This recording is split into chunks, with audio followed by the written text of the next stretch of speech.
So I'm on the way to go pick up the first tree. I'm really excited to get this process started and show y'all how you can reduce the carbon emissions and beautify your neighborhood. Yep.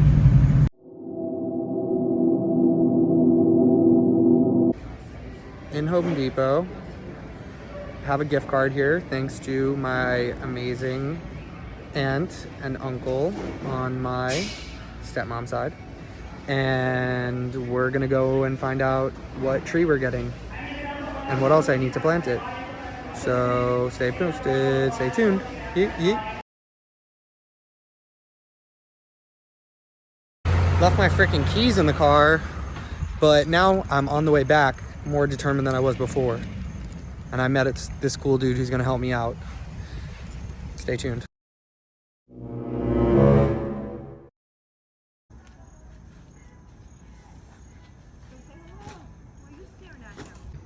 I got my new friend Brandon here.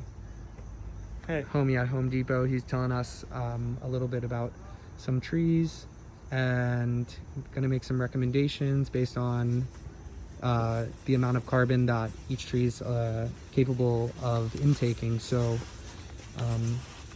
these are a few of the options that we were looking at. Home Depot has a very wide variety. What do we have over here?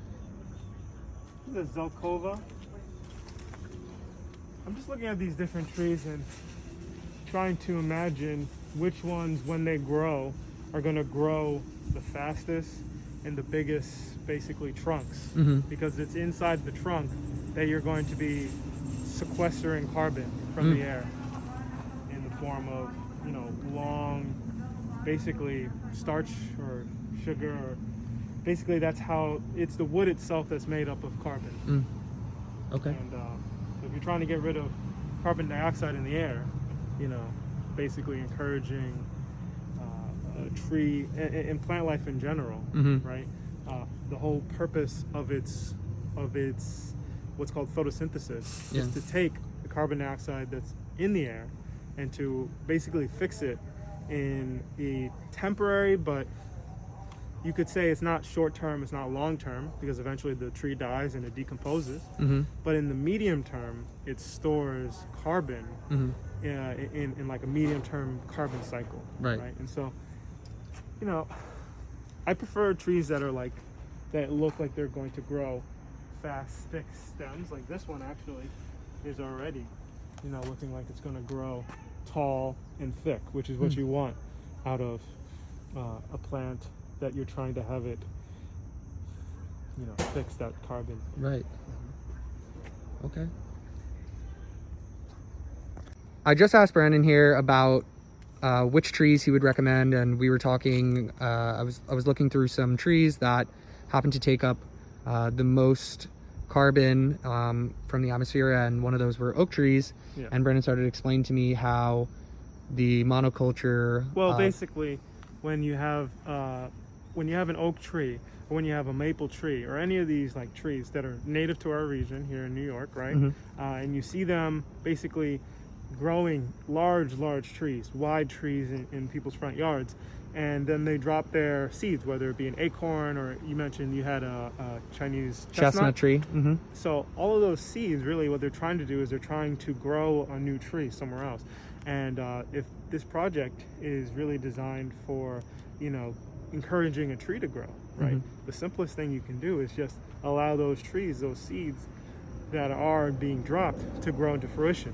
What people tend to do, and it's kind of funny, I've determined pretty much, to my understanding, that one of the main reasons why we mow the lawn, why people mow their lawn in this, like, in the way things work, is because they just want what is there to stay, and they don't want anything new to grow.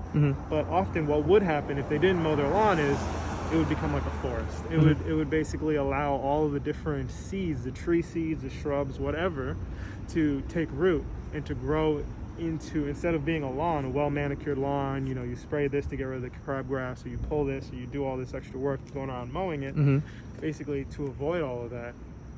And if you want to do something to benefit, to help the carbon sequestration, as it's called, you know, you would allow the lawn to become a forest. Yeah, just basically let the biodiversity, nature take over, because that's what it wants to do. That's why the seeds are coming down. Yeah, so that there's like this ever present, if you think about it, we're trying to have this static lawn for the most part, you know, the static just lawn, but underneath that lawn is this ever-present push of nature trying to say, no, I'm supposed to be this, and we say, no, stay here. We say, no, I'm supposed to be this, and we say no. But really, below everything, it's like a little background. There's always this push trying to push up, but if you just let it go, and you just let it go, hey, you know, it'll do wonders for the environment. Absolutely. Thank you. After speaking to Brandon, I think I'm going to go with this, because it's a maple tree, which are native to Long Island, and it's a Japanese blood good maple tree. It has a sick name, and it's going to produce a really cool red color, and they also take up a lot of carbon, so that's what's up with it, and that's what we're doing. Yeah. So Brandon and I have secured the arbor. She's in the whip, and now some parting words from Brandon, who's been so kind to bestow all this knowledge on me and with our group. And Brandon, final thoughts on tonight's occurrences and the future, what the future may hold. Of course, yeah. I mean, I was telling Ben, you know, I really appreciate the sincerity and enthusiasm that he has, and I can see that he has a belief that achieving better things are possible. At this point, I'm at the point where, because of some of my thoughts and really beliefs, whether you call them spiritual, whatever, I don't see that, but I still like to see people who want to do something good. And I would say, you know, if you want to learn something worthy to learn, it's regenerative agriculture, it's permaculture, it's understanding how to grow plants and animals and food and all these different things in a way that is sustainable. Now, if that's really where you want to put your time, it's a valuable cause, it's a valuable thing, you know, and more power to you guys. I respect it. Thank you. Yeah. I appreciate it. I think that's all I really have to say. I mean, if I said anything else, it would just be, you know, be honest with yourselves, and don't just believe anything, but also like question, and don't just adopt any dogma, but look at how things actually work. Oh God. Exactly.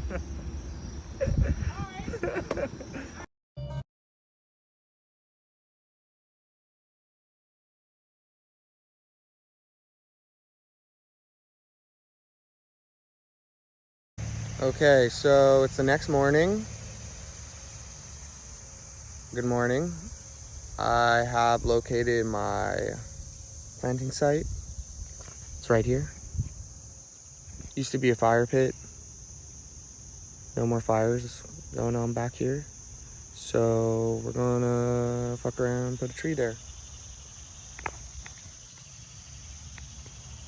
What that shovel do? So I've now dug a hole. I have my tree. I have some organic manure that I'm gonna put in, and hopefully this works. Yeah. Okay, tree's in. Got some manure, compost, organic material around it so it grows well. I'm about to give it some water, and then it should be on its way.